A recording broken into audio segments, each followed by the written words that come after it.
Unidades, todo lo que tenga una unidad, es decir, que yo mida de alguna manera, eso es una variable. ¿Qué tenemos como ejemplo de variables? Son todo lo que son unidades. En cambio, lo que son atributos son calidad, no ok. Es decir, todos los productos que salen mal, la cantidad, es decir, de una producción de 1000, 20 productos fueron no ok, es decir, no conformes. Cantidad pasa o no pasa.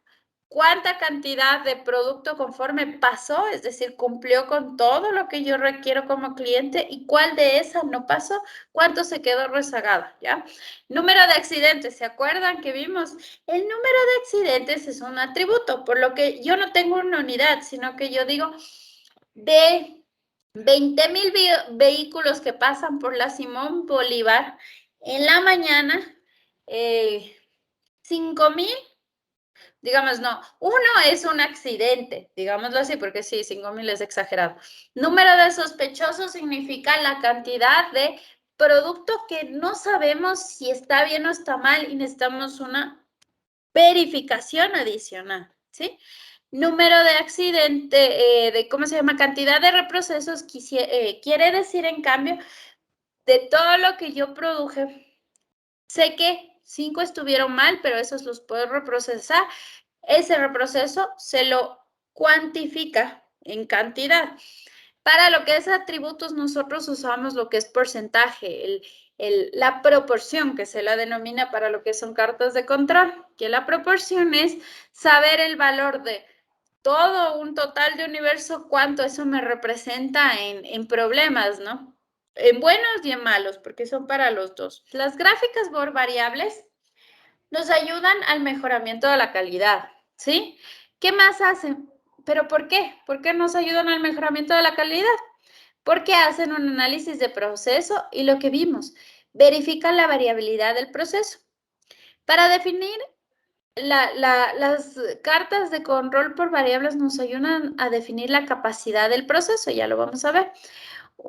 Y con esta capacidad del proceso se logra mejorar sustancialmente la calidad. Realmente es el fundamento base del Six Sigma, ¿no es cierto?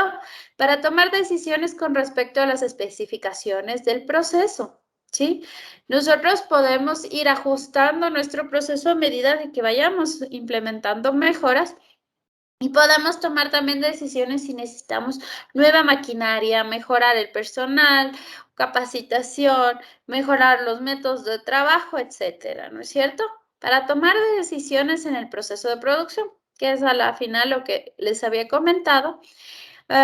Nosotros también tenemos que entender el tipo de variación que tenemos, si es por, ¿se acuerdan? Ubicación por producto, de parte a producto, de producto a producto, por el tiempo, por el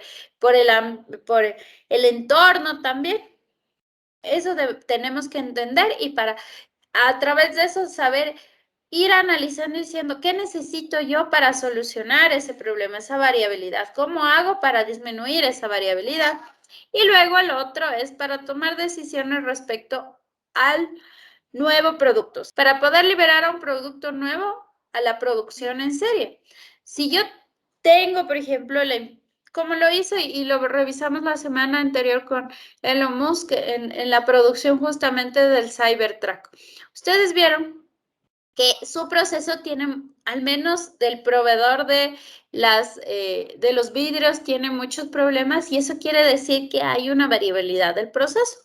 Cuando nosotros desde el prototipo y desde que hacemos los primeros lanzamientos a producción, no normal, sino del prototipo, nosotros podemos ir midiendo cómo está el proceso en el prototipo y de ahí determinar qué mejoras podemos hacer para poder tener un proceso estable y lanzarlo ya a serie.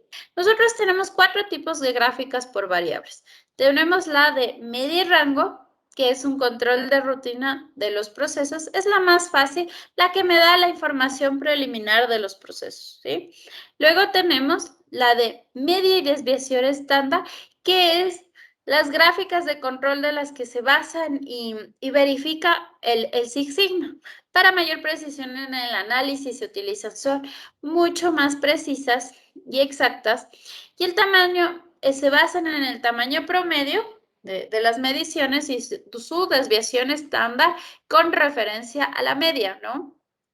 De ahí tenemos de mediana y rango, que se las utiliza para hacer un seguimiento de producto y procesos y se basan en la mediana. La mediana, si es que no saben de qué trata la mediana, es el número intermedio que tenemos en una secuencia de datos. Y el rango, en cambio, ya lo vamos a ver, ¿no es cierto?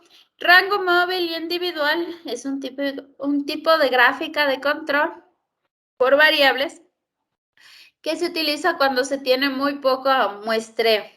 Cuando nosotros tenemos valores individuales y un rango móvil, ¿qué quiere decir? Que no siempre podemos tener información exacta y son información, por ejemplo, tomé el lunes una medida y después otra vez, es muy aleatorio. Para ese tipo de información un poquito más difícil de obtener y poca información, para cuando la muestra es pequeña, se utiliza el rango móvil e individual.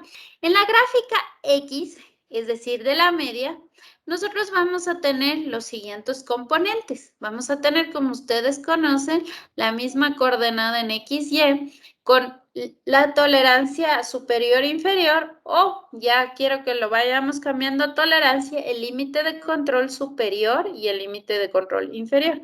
Voy a poner mi puntero para que puedan ver dónde estoy. Y luego tenemos la línea central. Esa es una característica de una línea, límite superior en X y límite superior inferior en X. En cambio, bueno, la X, la gráfica de control por variables XR está compuesta obviamente por una gráfica que está en X, que es la que vimos aquí, y está compuesta de estos puntos. Y de ahí tenemos una en R, que es justamente lo mismo, pero en función de ¿qué? Límites de control superior en R, límites de control inferior en R, y la diferencia es que el objetivo es la media de los rangos. Sí, así, acuérdense, la media de vestir, la media de los rangos. Entonces, es el promedio del rango el que nosotros tenemos graficado en esta manera. De la misma forma como la X tiene los mismos componentes, la única diferencia es que en la anterior nosotros tenemos la media del promedio y aquí es la media del rango, ¿sí? Este es en función del rango y la otra es en función de la media.